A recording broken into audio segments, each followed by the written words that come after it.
Hello everyone. आजा बेटा, हम लोग आज क्लोज टेस्ट करते हैं और क्लोज टेस्ट को मैं लेवल 1, लेवल 2 एंड लेवल 3 के हिसाब से करवाती हूँ। लेवल 2 आज करेंगे जो ना बहुत आसान है ना बहुत डिफिकल्ट है। और याद रखिएगा, जब आप क्लोज टेस्ट करते हो तो उसमें बेसिक अंडरस्टैंडिंग जो है ना वो बहुत ज़रूरी है। बेसिक अंडरस्टैंडिंग के लिए मैं आपको बार बार समझाती हूँ। मेरा एक चैनल है टेलीग्राम में, spoken English by Neetu Singh. Neetu Singh है, नीतू मैम नहीं है, ठीक है ना। Spoken English by Neetu Singh, आप उसको ज्वाइन कर लो और आपको वहां पे जो मैं स्टोरीज डालती हूं, अगर उसकी रीडिंग की आदत डालोगे तो आपसे क्लोज टेस्ट बहुत आराम से होगा। वहां पे 70-80 स्टोरीज डाल चुकी हूं मैं अभी तक। चलिए अब हम चलते हैं क्लोज टेस्ट। और यहां पे याद रखिएगा 2019 से 2022 तक का हम क्लोज टेस्ट कर रहे हैं। और लेवल 2 में आ जाओ। पहले ये स्टोरी को देखो और इसको देखते हुए आप बनाओ क्या होगा। देखो तो जरा देखिए। An old man lived in the village. एक बूढ़ा आदमी विलेज में रहता था। He was one of the dash unfortunate people in the world. वो वन ऑफ द डैश, जिसको अनफॉर्चुनेट का मतलब होता है जिसकी किस्मत बहुत खराब है, वो उन लोगों में से एक था, बदकिस्मत लोगों में से एक था। अब बताओ द के साथ क्या आता है? यस, द के साथ क्या आता है? Superlative degree of adjective. बेटा जब मैं आपको एडजेक्टिव पढ़ाती हूं तो बताती हूं द दिखा तो सुपरलेटिव डिग्री ऑफ एडजेक्टिव आएगा। The whole village was tired dash him. Yes, tired, tired of, very good. Tired के साथ प्रेपोजिशन फिक्स्ड है ऑफ। द पूरा विलेज उससे थक गया था, परेशान हो गया था। He was always gloomy. Gloomy का मतलब होता है बेटा उदास। वो हमेशा उदास रहता था। He dash complained and was always in a bad mood. He dash complained. Third में बताओ क्या होगा? थर्ड बताओ। टायर्ड के साथ बेटा प्रेपोजिशन फिक्स्ड है ऑफ। बताओ क्या होगा? He was dash, he dash complained, क्या होगा? He dash complained, बताओ जल्दी, मैं हट गई। दीक्षा, वेरी गुड। रंजना, मोस्टली नहीं होगा। मोस्टली मतलब होगा अक्सर। यहां कॉन्स्टेंटली, लगातार चिक चिक चिक चिक चिक चिक किए रहता था, है ना। He dash complained, he constantly complain, हमेशा ये कंप्लेन करता रहता था। कॉन्स्टेंटली का मतलब हमेशा, मोस्टली का मतलब होता है बेटा अक्सर। एंड वॉज ऑलवेज, बेटा इस ऑलवेज के चक्कर में कॉन्स्टेंटली आया। हमेशा कंप्लेन करता रहता था लगातार और हमेशा बैड मूड में रहता था। The dash he lived the more while he was becoming. While बेटा बना है विलन से, है ना। वाइल का मतलब होता है जैसे ईविल, है ना, एकदम गंदा। जितना ज्यादा वो जिया उतना ज्यादा ही वाइल वो बनता गया। The dash he lived the more while he was becoming, क्या होगा बताओ? The longer, very good. The longer, क्यों लॉन्गर? बेटा फिर से सुनो, आप आर्टिकल में एक चैप्टर पढ़ोगे, एक पॉइंट पढ़ोगे कि द प्लस कंपैरेटिव डिग्री और the plus comparative degree balance होता है। The longer he lived, long का लॉन्गर तो मोर, तो मच का मोर हो रहा है। दोनों कंपैरेटिव डिग्री चाहिए आपको। He was becoming and the more dash his words, more dash were his words, क्या होगा बताओ? और उसके शब्द उतने ही क्या होते गए? उसके शब्द उतने ही क्या होते गए? बताओ। सी टेट वाले को, हरियाणा सीईटी वालों को लॉस हो रहा है बेटा, मैं जान रही हूं, ठीक है। पहले क्वालिफाइंग बोल दिया था, अब स्क्रीनिंग कर दिया, कुछ ऐसे कर दिया। यस, पॉइजनस, उसके शब्द उतने ही पॉइजनस होते गए। बेटा याद रखना, जो शब्द होते हैं ना वो पॉइजनस होते हैं, पॉइजनस वर्ड्स यूज करते हैं, ठीक है। मॉर्टल का मतलब तो होता है जो कभी ना कभी मरेगा ही, नश्वर। फेटल का मतलब होता है जानलेवा, डेडली। और टॉक्सिक भी तो पॉइजनस होता है, दोनों तो सिनोनिम है। फिर मैं पॉइजनस क्यों यूज कर रही हूं, टॉक्सिक क्यों ये यूज कर रही हूं? बेटा वर्ड्स टॉक्सिक नहीं होते, टॉक्सिक एनवायरमेंट होता है, टॉक्सिक एटमॉस्फेयर होता है, कहीं का वातावरण आपको टॉक्सिक लग रहा है। बेटा याद रखना, टॉक्सिक के बदले में पॉइजनस यूज करना। अब याद रखो, अगर आप इन सारे वर्ड्स में देखोगे, बेटा ये ग्रामर बेस्ड है, ठीक है। उसके बाद ये भी ग्रामर बेस्ड रूल है, ये प्रपोजिशन से रूल है, ठीक है। और 2 वोकैबुलरी से है, देख रहे हो, 3 ग्रामर से बेस्ड है, 2 वोकैब से। देखो, फेटल मतलब घातक, जानलेवा, ठीक है। साइक्लिकली मतलब साइकिल के रूप में, ठीक है। चलो नेक्स्ट आओ, जरा इस पैराग्राफ को पढ़ो और उसको फिट करने की कोशिश करते जाना मेरे साथ साथ, ठीक है। मोहम्मद शौकीन, मैं बात करती हूँ कुछ टीचर्स वहाँ के, हाँ टॉक्सिक पीपल भी होते हैं, यस बहुत अच्छा बताया।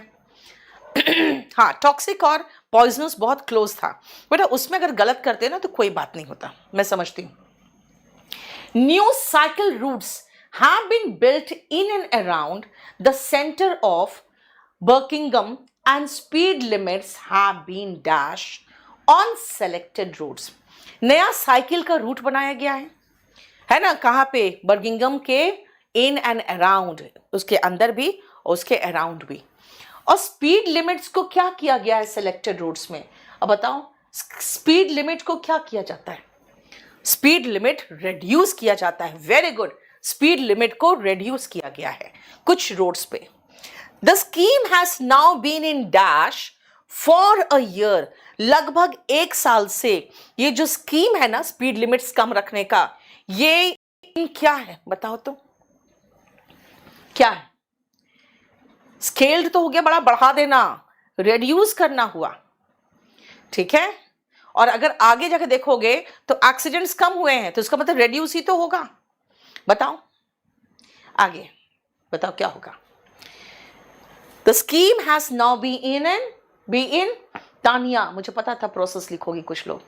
बेटा जब इन प्रोसेस जो होता है ना, इसका मतलब है कि अभी जारी है काम, है ना, work in progress, in process यानी अभी जारी है। बेटा ये ऑपरेशन में है, जो चीज लागू हो चुका होता है ना वो ऑपरेशन में होता है। The scheme has now been in operation, लागू हो चुका है, स्कीम प्रोसेस में नहीं है। प्रोसेस में वो चीज होता है जो अभी लागू नहीं हुआ है, अभी प्रोसेस चल रहा है, ये तो लागू हो चुका है। It has now been in operation यानी लागू हो चुका है एंड रनिंग है for a year and has been held, held मतलब होता है जिसकी जयकार कर रहे हैं लोग, एज अ डैश सक्सेस। बेटा क्या होगा एज अ डैश सक्सेस? बताओ क्या होगा, क्या सक्सेस बोलो? पेंडिंग दिखा रहा बेटा, कोई बात नहीं वो आ जाएगा। Has been a great success. देखो ए के साथ पॉजिटिव डिग्री ऑफ एडजेक्टिव आता है, मैंने आपको एडजेक्टिव में कराया है। द के साथ सुपरलेटिव डिग्री, ए और एंड के साथ पॉजिटिव डिग्री, और ये huge success, a great success माना गया है।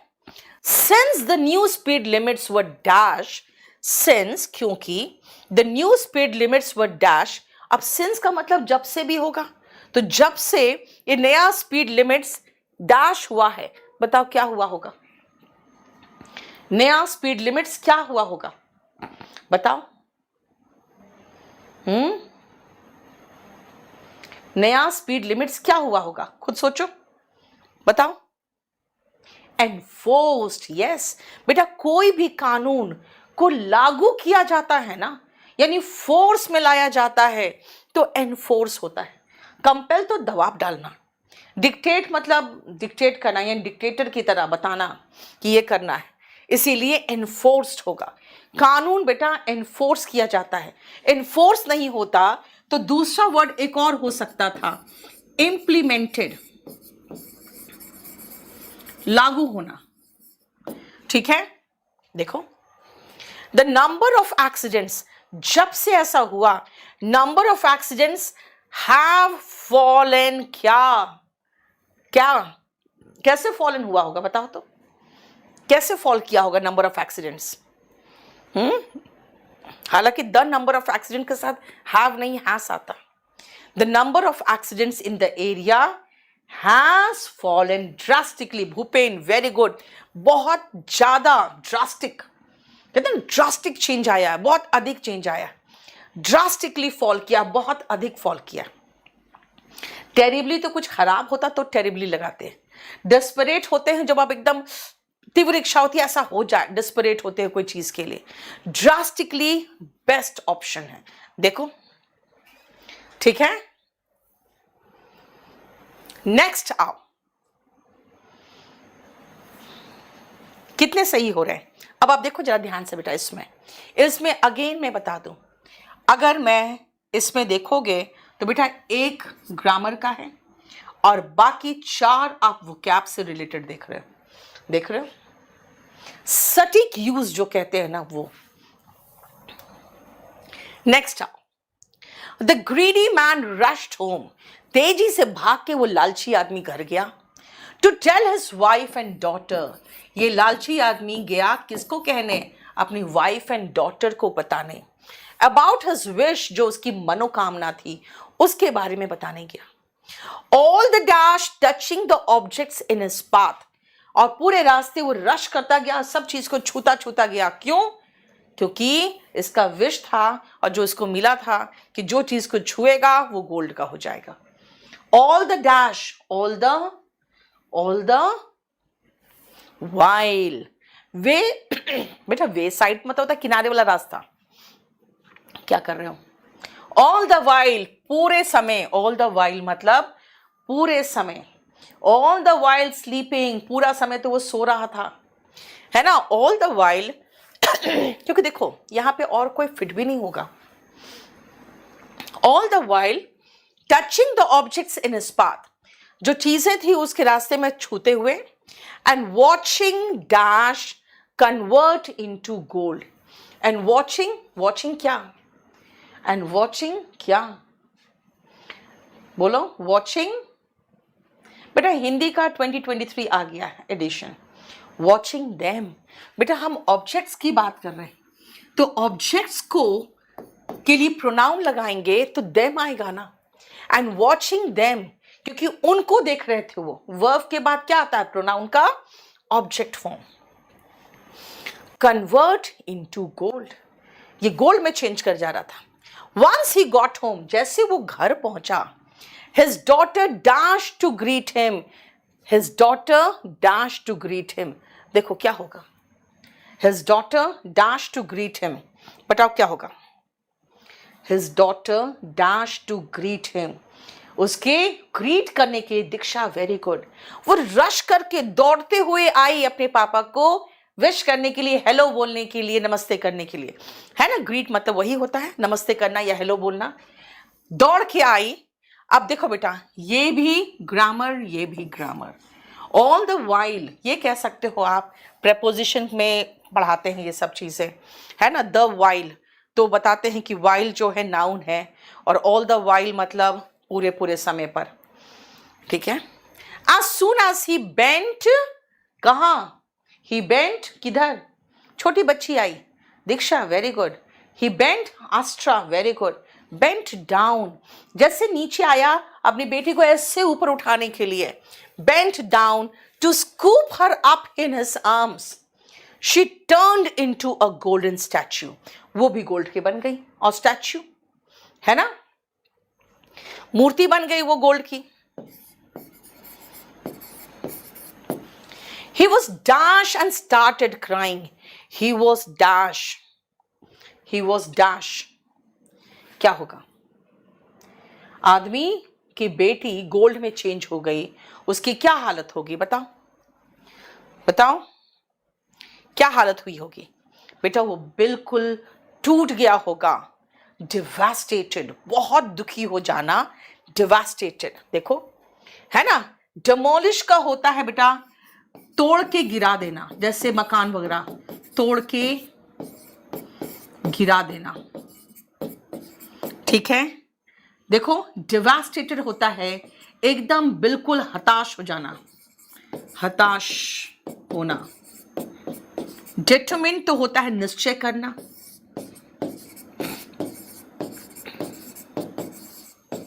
डिस्ट्रॉय का मतलब होता है तोड़ देना, डिस्ट्रॉय मतलब नष्ट कर देना, है ना। तो जो आएगा वो तो हमने बता दिया, नष्ट करना। लेकिन वो बिल्कुल हताश निराश हो गया, एकदम टूट गया बिल्कुल, ही वॉज डिवास्टेटेड। बताओ समझ में आया। अब देखो ये वोकैबुलरी बेस्ड था, बाकी 4 इसमें ग्रामर, देखो ये 3 तो ग्रामर बेस्ड है और ये तो एक बिल्कुल अंडरस्टैंडिंग बेस्ड है कि छोटी बच्ची को उठाने के लिए आप बेंड डाउन ही तो करोगे, है ना। समझ में आया। नेक्स्ट आओ, देखो बताओ।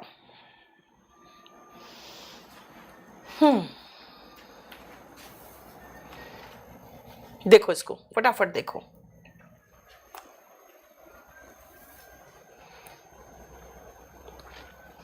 बताओ क्या होगा।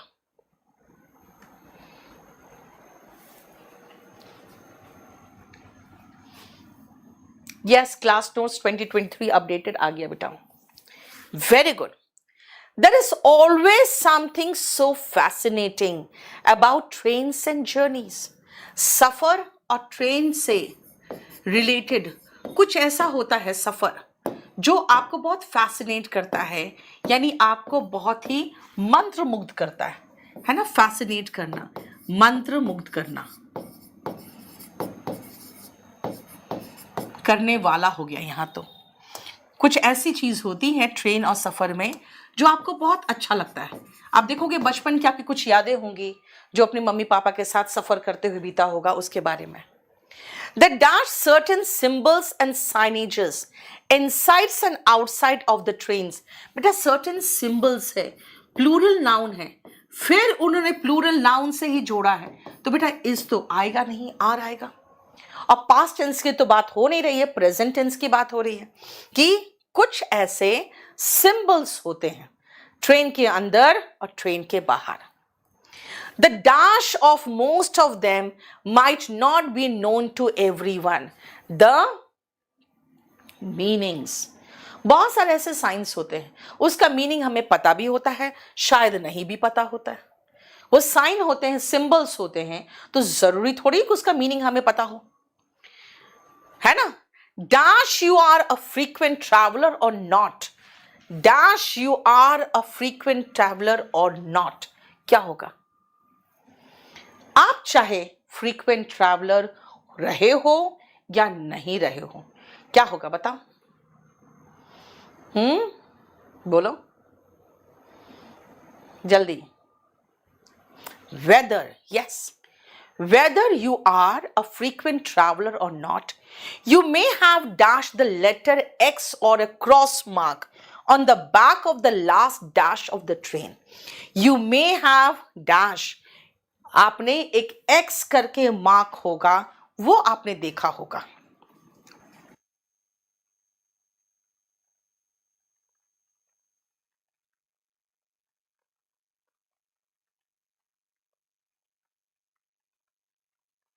क्या बोलो। Noticed, very good. आपने कभी नोटिस किया है एक्स लेटर को।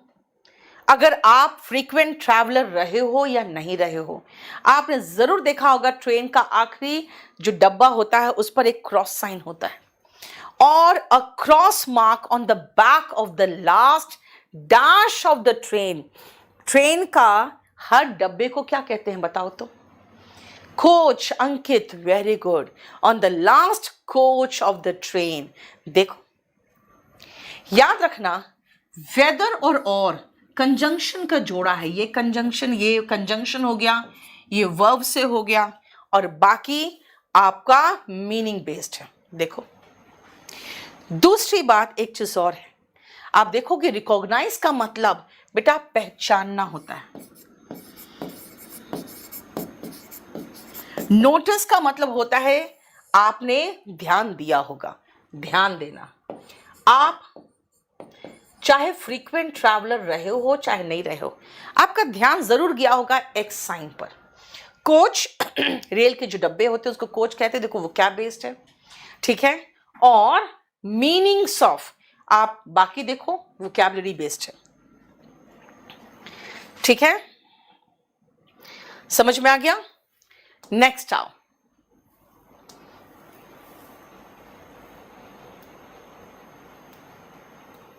देखो नेक्स्ट, जल्दी आओ, फटाफट करो बेटा। मैं गिरिडीह आती हूं और गिरिडीह आती हूं हर नवंबर में, बस।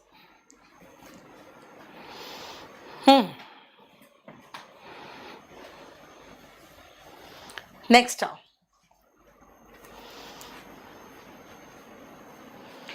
अरे दीप ऐसा नहीं है बेटा, हमें नहीं समझ में आता है। आपको ये पता है कि नहीं कि आपके 25 क्वेश्चन में 5 क्वेश्चन क्लोज टेस्ट से होंगे? हाँ बोलो, 25 में से 5 क्वेश्चन क्लोज टेस्ट के होते हैं। और ये सारा देखो 2021 का एग्जाम का है जो 18/4/2022 को हुआ है, देख रहे हो, सारे लेटेस्ट पेपर लेके आ रही मैं। The camel and the fox were very good friends. जो कैमल था, ऊंट था, और फॉक्स यानी कि लोमड़ी, दोनों बहुत अच्छे दोस्त थे।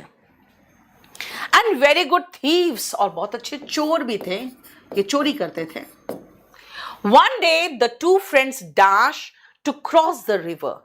बेटा मैं कहानी सुना रही हूं, आपके बचपन की कहानी, तो वर्ब का सेकेंड फॉर्म ही तो होता है ना। डिसाइडेड, वर्ब का सेकेंड फॉर्म चाहिए। क्यों? क्योंकि बेटा हम कहानी की शुरुआत ही V2 से कर दी है। देखो उन्होंने डिसाइड किया कि ये रिवर को हम क्रॉस करेंगे। So they could travel to a dash farm, ताकि वो कौन सा खेत में जा सके, बताओ कैसे खेत में जा सके, बताओ। Decided to nearby, Abhilash, very good Abhilash. देखो nearby farm, nearby farm को मैं यानी कि पास के फार्म यानी खेत में जा सके, ताकि वो चुरा के खा सके, चोरी करना, स्टील मतलब चोरी करना, स्टील फूड, खाना चुरा सके। The small fox dash swim, the small fox, बताओ द स्मॉल फॉक्स। बेटा नियरेस्ट का मतलब तो सबसे नजदीक वाला है, ऐसा थोड़ी है, पास के फार्म में, पास के खेत में जा सके। जो स्मॉल फॉक्स था ना बेटा, ऊंट तो हाइट में लंबा है ना, लेकिन जो छोटा था लोमड़ी, वो could not swim, very good. Could not का मतलब है वो स्विम नहीं कर सकता था। बेटा जो एबिलिटी बताता है वो कुड बताता है, कुड बताता है क्षमता, एबिलिटी, ये एबिलिटी दर्शाता है। तो ये बताना चाह रही हूं मैं कि भाई उसे तैर नहीं सकता था, तैर नहीं सकता था, could not swim. So the camel said to his friend, camel ने कहा climb dash on to my back. Climb, climb क्या होगा? क्लाइम जल्दी बताओ। मैं नहीं होगा बेटा, मैं का मतलब तो शायद, यहां तो एबिलिटी बता रहा है कि नहीं तैर सकता था, उसकी क्षमता नहीं थी। क्लाइम अप, ऊपर चढ़ जाओ, क्योंकि देखो ऊंट बड़ा है, तो क्लाइम अप बोलेगा ना कि मेरे ऊपर चढ़ जाओ। Climb up on to my back, मेरे पीठ पर सवार हो जाओ, मेरे बैक में, मेरे पीठ पर सवार हो जाओ। And I will swim across the, across the बताया जा चुका है पहले ही, अक्रॉस द क्या? Across the river. बेटा आगे ऊपर रिवर है तो नीचे भी तो रिवर ही होगा, रिवर नीचे जाते जाते ओशन थोड़ी बन जाएगा, राइट? देखो समझ में आया? बोलो अब इसमें जरा देखो, ये वोकैबुलरी बेस्ड, ये वोकैबुलरी बेस्ड, ये भी प्रेपोजिशन बेस्ड, ये तो इतना तो दिमाग आना चाहिए आपको, है ना? देखो ठीक है, ये ग्रामर बेस्ड था, सॉरी, ये ग्रामर बेस्ड था, ये भी ग्रामर बेस्ड, ये भी ग्रामर बेस्ड। बाकी नियर बाय एक वोकैब दिया है बस, ठीक है। नेक्स्ट जाओ, देखो जरा ध्यान से बेटा, इस सेशन को सबसे पहले एटलीस्ट शेयर तो कर दो। नहीं, मैंने आज शाम को भी कहा आप लोग को कि क्यों मैं इतना मेहनत करूं यार, क्या मतलब बनता है। नहीं, जहाँ ना आप शेयर करते हो, ना चैनल को सब्सक्राइब करते हो, ना सेशन को लाइक करते हो। देखो, दो चीज़ों के लिए आदमी काम करता है, एक होता है पैसा, एक होता है एप्रिसिएशन। पैसा तो मुझे फ्री क्लास में मिल नहीं रहा है, तो एक ही चीज़ बच गया, एप्रिसिएशन। अगर आप तारीफ नहीं करोगे, अगर आप लाइक नहीं करोगे, अगर आप सब्सक्राइब नहीं करोगे, अगर इसको शेयर नहीं करोगे, तो मेरा मोटिवेशन डाउन होगा। फिर मैं कहेंगे छोड़ यार, कौन दिमाग खराब करता है। नहीं, देखो, बिरबल इमीडिएटली स्माइल, तुरंत ही वो मुस्कुराया, and went up to Akbar, Akbar के पास गया। ही अनाउंस्ड द डैश, उसने आंसर अनाउंस किया कि क्वेश्चन अनाउंस किया, पता नहीं, देखती हूं मैं। He said there were 21,523 crores। मतलब कोई क्वेश्चन तो पूछ नहीं रहा है, तो आंसर ही तो अनाउंस कर रहा होगा।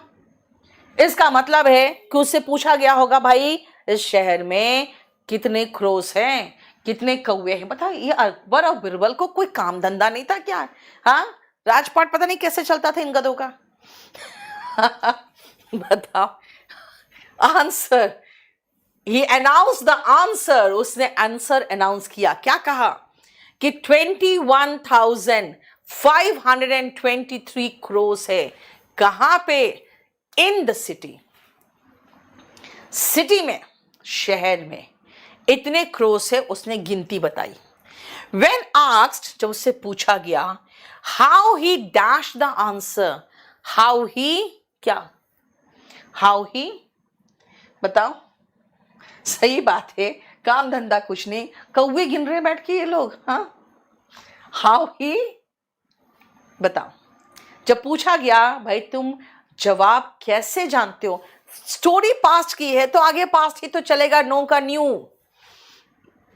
क्या हुआ? बिरबल रिप्लाइड, देखो बेटा पूरा चला जा रहा है पास्ट में, तो पास्ट ही तो होगा। देखो सारा पास्ट में ही है ना, पास्ट में है तो पास्ट ही तो रहेगा। बिरबल ने रिप्लाई किया, ask your men to dash the number of crows. उसने कहा अपने आदमियों से कहो to dash the number of crows. क्या करने बोला होगा बताओ? To dash the number of crows, बताओ। To count, analytic, very good. Monster, बहुत अच्छा, अभिनंदन। अरुण, गुड़िया, यस। टू के बाद ऐसे भी वर्ब का बेस फॉर्म आता है। कहा ठीक है, मेरी बात पे भरोसा नहीं तो काउंट कर लो। If there are more than the relatives of the crows must be visiting them from dash cities, from dash cities. अगर ज्यादा निकले ना तो समझ जाना कि आसपास के जो शहर है वहां से क्रोस आए हैं अपने रिलेटिव्स को आपको रिलेटिव्स के घर आए।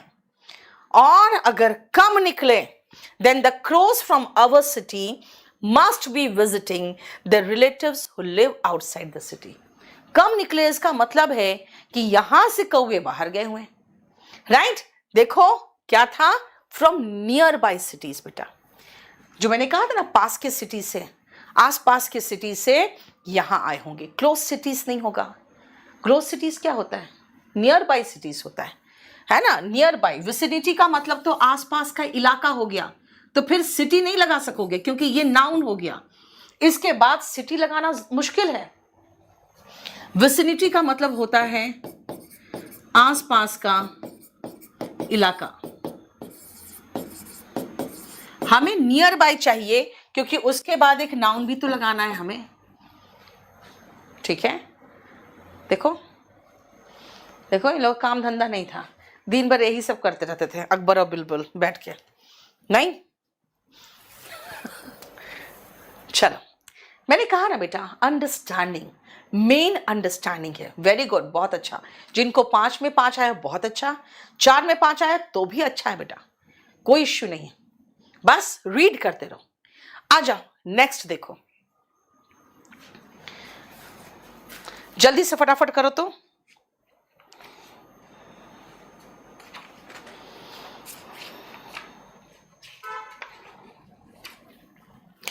Everything in Bhutan is chemical free.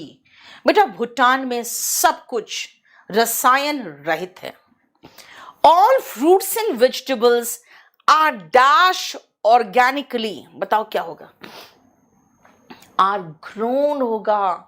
क्या कर रहे हो? ग्रो कैसे लिख रहे हो बेटा? इज एम आर के बाद वर्ब का थर्ड फॉर्म, पैसिव वॉइस, इन सब को ऑर्गेनिकली, एकदम ऑर्गेनिक तरीके से, बिना खाद, बिना बहुत सारा केमिकल्स डाले बिना उगाया जाता है। So whatever you buy is dash farm produced. इसीलिए जो भी आप बाई करते हो इज डैश फार्म प्रोड्यूस्ड। मतलब क्या फार्म प्रोड्यूस्ड? बताओ कैसा फार्म प्रोड्यूस्ड? बताओ। लोकली। कहते हैं ना भाई ये लोकल प्रोडक्शन यहाँ का है ना। लोकल क्या है ना, वोकल फॉर लोकल, याद है मोदी जी ने कहा था नारा, है ना, वोकल फॉर लोकल, वही तो है। लोकली फार्म प्रोड्यूस्ड, भाई यहीं के उगाए हुए चीज है, लोकल फार्म प्रोड्यूस्ड है। As the dash of the population indulge in farming for dash, as the dash of the population indulge in farming, farming में वो शामिल रहते हैं, for dash, the dash of the population, the कैसा of the population? बताओ तो। Majority. Yes, population का जो मेजॉरिटी है ना, वो पॉपुलेशन ऑफ जो मेजॉरिटी है वो फार्मिंग में लिप्त रहते हैं। फॉर किस चीज के लिए? फॉर किस चीज के लिए? बताओ किस चीज के लिए लिप्त रहते हैं? फॉर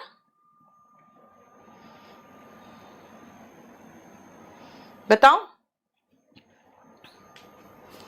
फॉर डैश बेटा आजीविका के लिए, खाली खाने पीने के लिए। उनको कोई बहुत बड़ा प्रोडक्शन करके, कोई बहुत बड़े जैसे होता है ना, रिलायंस हो, है ना, या अडानी हो, उनको नहीं बेचना है उनको। वो बस खाली अपने खाने पीने, अपने गुजारे के लिए ही कमाते हैं और उगाते हैं। तो हो गया गुजारे के लिए, सस्टेनेंस यानी गुजारा, अपने गुजारे के लिए।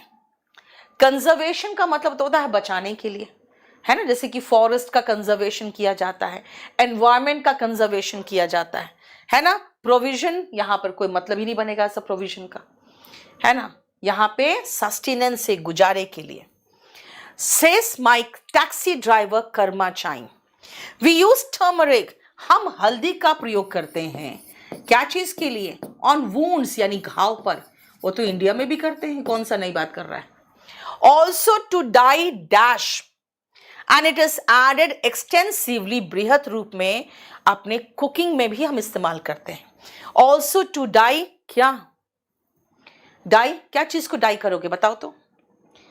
Garments. Anika very good, garments को डाई करने के लिए।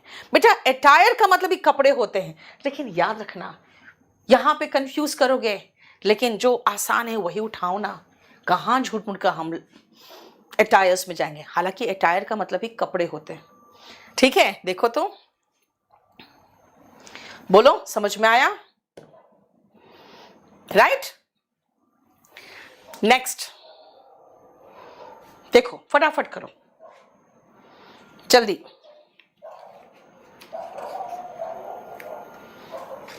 बताओ बेटा, बहुत इंपॉर्टेंट पोर्शन करा रही हूं आज मैं, इसको जरूर शेयर कर लो, ये सबसे इंपॉर्टेंट पोर्शन है। 25 में 5 क्वेश्चन इसी से आता है।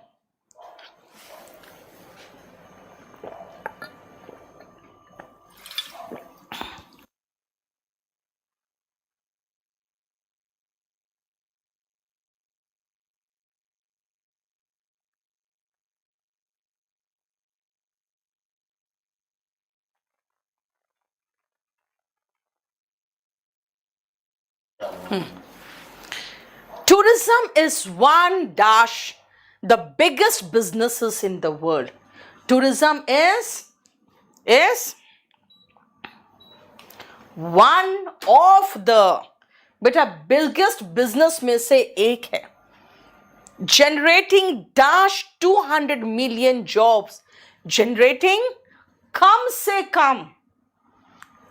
से कम ये 200 मिलियन जॉब्स प्रोवाइड करता है बेटा.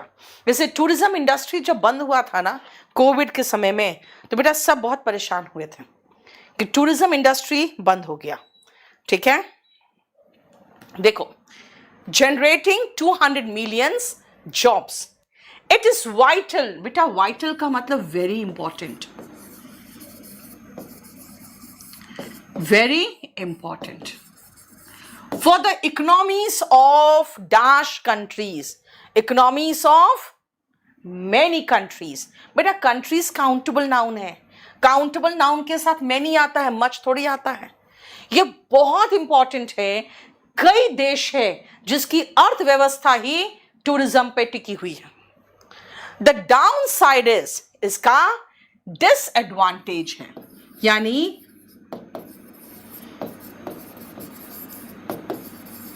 इसमें जो नेगेटिव पॉइंट है, जो नकारात्मक पहलू हो, क्या है?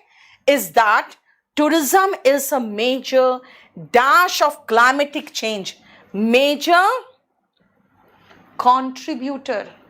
बेटा ये कॉन्ट्रीब्यूट करता है, क्लाइमेट जो चेंज है ना उसको कॉन्ट्रीब्यूट करने में इसका बहुत बड़ा हाथ है. Through the carbon dash it causes, through the carbon क्या करता है वो? कार्बन जानते हो बेटा, उतना तो पढ़े लिखे हो आप लोग. क्या करता है वो कार्बन? बताओ. Through the carbon emission. Yes Shalini, very good. Carbon emission करता, आपको पता ना कार्बन एमिट होता है ना? तो कार्बन जो एमिट करता है, और वही तो है जो प्रॉब्लम है ना? कार्बन एमिशन ही तो प्रॉब्लम है. Carbon emission it causes. मैंने कहा ना, अगर आप थोड़ा सा भी पढ़े लिखे हो तो इतना तो पता होगा कि कार्बन एमिशन होता है ना? ये जो कंट्रीज है जहां पे ज्यादा टूरिज्म है वो मेजर कंट्रीब्यूटर है क्लाइमेट चेंज का. नेपाल देखते हो, वो सबसे बड़ा पहाड़ माउंट एवरेस्ट, सबसे बड़ी चोटी वहां पे है, सबसे ऊंची चोटी. और वहां पे जाओगे ना तो दुनिया भर के प्लास्टिक के बहुत सारी चीजें फेंके मिलेंगी आपको. तो भाई ये क्या है? जहां पे जितना टूरिज्म उतना ज्यादा वो लोग क्या कर रहे हैं?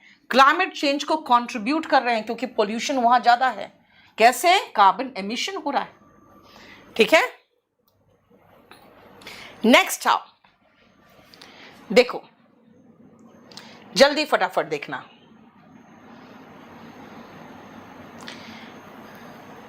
बहुत इंपॉर्टेंट सेशन है. इस सेशन को जरूर शेयर करना बेटा. 20 में से 25 में से 5 मार्क्स तो 5 क्वेश्चन तो यही है. Yogesh very good. अभिजीत बहुत अच्छा. पूजा वेरी गुड बेटा.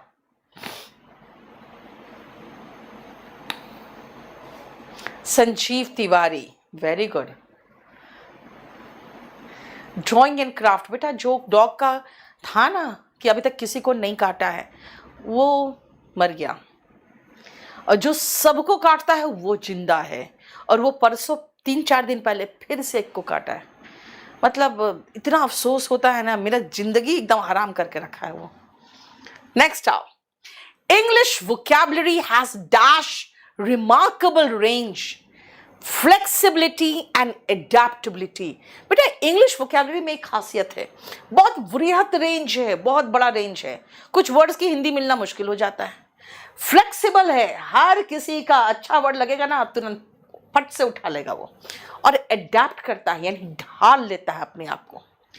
Thanks to the periods dash contact with foreign dash period, English language vocabulary has a remarkable, मेरे मुंह से निकल गया था सीधा, a remarkable range.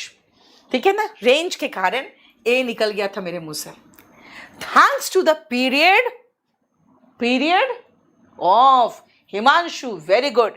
Period of contact with foreign, with foreign, with foreign, with foreign, with foreign languages. Yes, जब भी ये नया लैंग्वेज के संपर्क में आता है, फॉरेन लैंग्वेज के संपर्क में आता है, तुरंत फट से 2-4 वर्ड खींच लेता है अपने में. Foreign languages and it's readiness, तैयार रहता है टू डैश न्यू वर्ड्स. बेटा क्या होगा बताओ तो,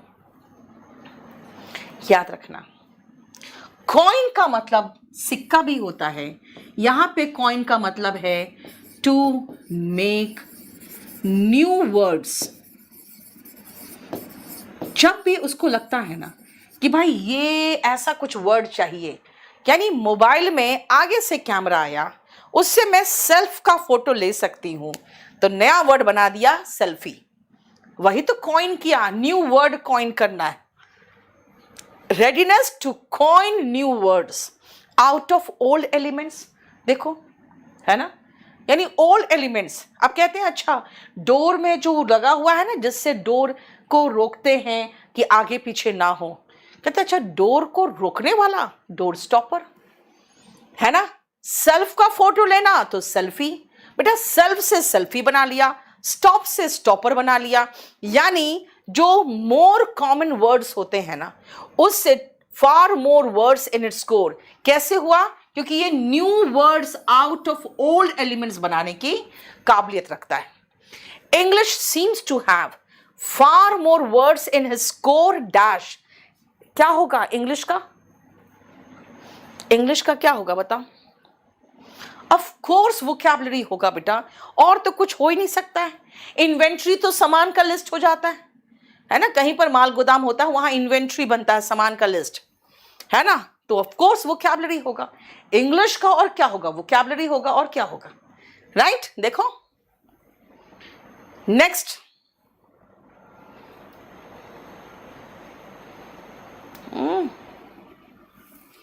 आजा नेक्स्ट देखो.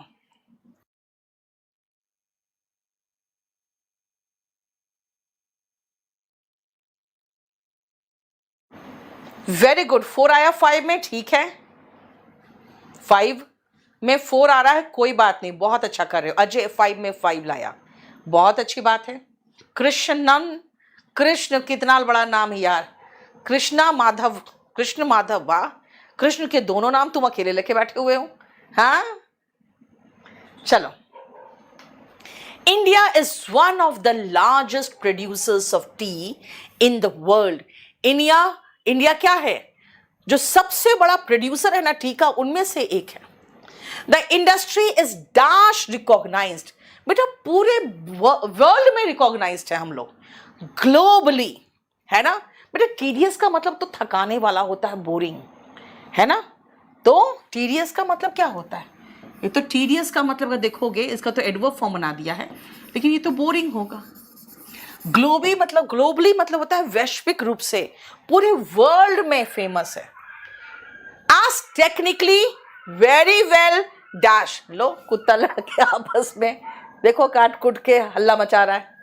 देखो technically very well dash. Technically क्या है हम लोग? Very well equipped. यानी इक्विपमेंट से जब लेस रहते हो आप, तो इक्विप्ड रहते हो. यानी टेक्निकली भी हमारे पास बढ़िया इक्विपमेंट है ना. The Indian T industry is a dash one traditionally. जो इंडियन टी इंडस्ट्री है बेटा, इज अ डैश वन. बताओ तो क्या होगा? Dash one. मुझे एडजेक्टिव चाहिए. Flourishing one.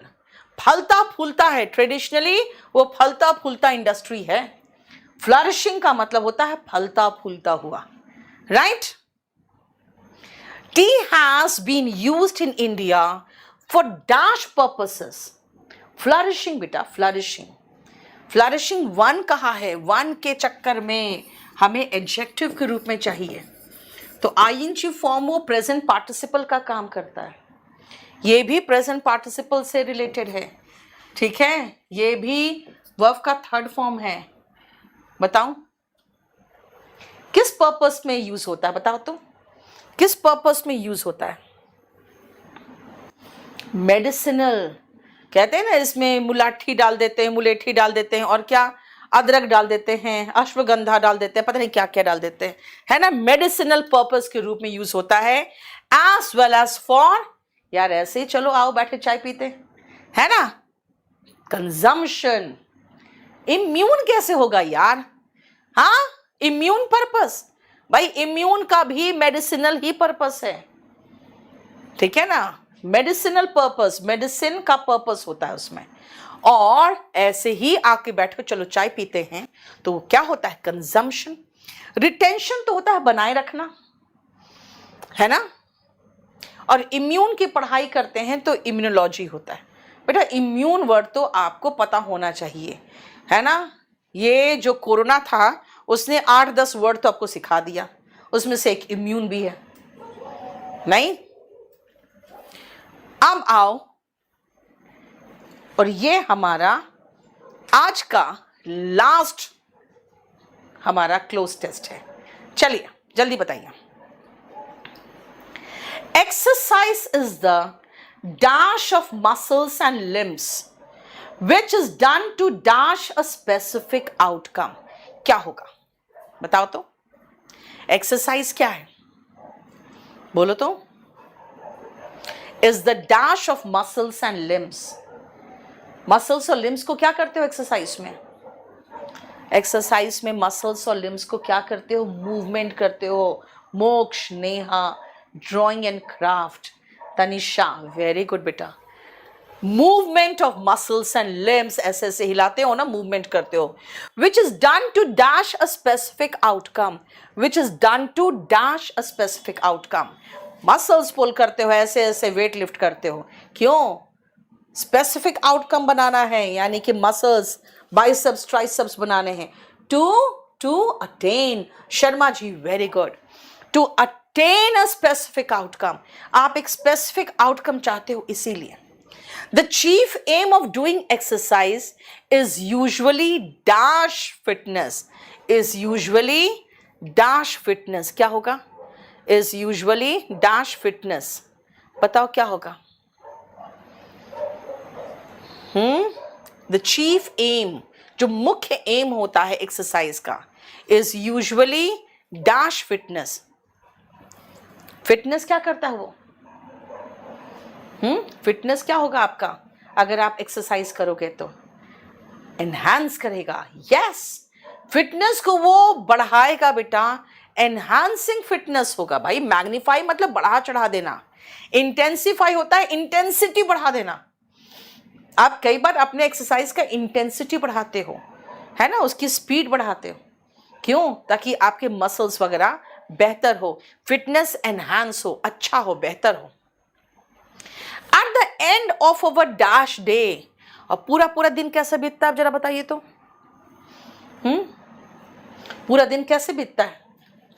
मेरा तो पूरा दिन कैसा बीतता है? एकदम हेक्टिक बीतता है। अब पूरा दिन जब हेक्टिक बीतेगा तो मेरा मन क्या करेगा? यार जाऊं अपने रूम में, बढ़िया से एक कप चाय पीऊं, ढेर सारा खाना खाऊं और आराम से सो जाऊं और मसाज करवाऊं, पैर हाथ किसी को कहूं कि तुम दबा दो जरा, है ना। यानी लेजर एक्टिविटी। लेजर का मतलब होता है बेटा जो खाली समय होता है ना, यानी कि आराम, फुर्सत का समय, फुर्सत का, है ना, फुर्सत के एक्टिविटीज जो होते हैं। We prefer to dash in leisure activity. We prefer to indulge in. Indulge मतलब होता है लिप्त होना। हम लोग लिप्त हो जाते हैं क्या? मज़ेदार एक्टिविटी में आराम करना, टीवी देखना, सोना, गप्पे लड़ाना। कौन जाएगा वर्कआउट करने के लिए इतना थक जाने के बाद? नहीं, राइट? देखो, मीनिंगफुल तो बनना चाहिए ना बेटा। ये आज जो मैंने किया है, मैंने ना बहुत आसान वाला और ना बहुत डिफिकल्ट वाला किया।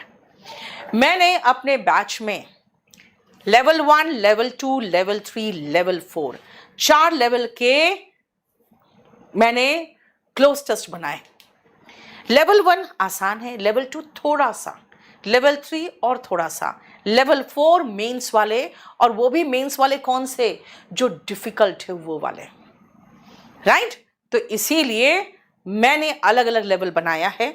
आज मैंने 2 कराया है, मेरा बैच नंबर 32 से 39 तक सबको मैंने इसमें कराया है। बस याद रखिएगा, इसी तरह से आपको रेगुलर बेसिस पे क्लास करना है, प्रॉपर तरीके से प्रैक्टिस करना है। लेकिन इसके लिए मैं आपको सजेस्ट करूंगी, एक मैंने चैनल बनाया हुआ है टेलीग्राम पे, spoken English by Neetu Singh, उसको जरूर ज्वाइन कर लेना, वो आपको हेल्प करेगा। पता है क्या, मैं हमेशा एक ही चीज सजेस्ट करती हूं, रीडिंग आदत सही करो। और वो जानते हो, उसमें स्टोरीज मेरे जैसे स्टाफ वगैरह भेजते हैं, कई बार मैं खुद भी खोज के निकालती हूँ स्टोरीज, तो मैं उन स्टोरीज को रीड करती हूँ। कई बार बच्चों की कहानियों में आप देखोगे कुछ ग्रामेटिकल मिस्टेक्स रहता है, लेकिन बच्चे बस ऐसे ही पढ़ते हैं। मैं उन सारे ग्रामेटिकल मिस्टेक को पूरी तरह से कोशिश करती हूँ हटाने का। एक आध कहीं छूट गया होगा तो छूट गया होगा, अदरवाइज अगर मैं कहूँ कि वहाँ पे अगर 70 to 80 स्टोरीज है, तो आपको 70 से 80 स्टोरी में 4-5 मिस्टेक कभी दिख गया तो दिख गया, अदरवाइज नहीं रहता, क्योंकि सबका प्रूफ रीडिंग मैं करती हूँ। और अगर आप रीड करोगे ना तो आपकी अंडरस्टैंडिंग डेवलप होगी। अंडरस्टैंडिंग अगर डेवलप होगी तो सबसे अच्छी बात होती है कि आपसे सबसे पहले क्लोज टेस्ट बनने लगता है, पैसेजेस समझ में आने लगता है। अब बेटा जब मैं आपको कुछ समझाती हूँ तो देखते एक स्टोरी की तरह चलता है, तो सेंटेंस अरेंजमेंट में भी हेल्प होता है।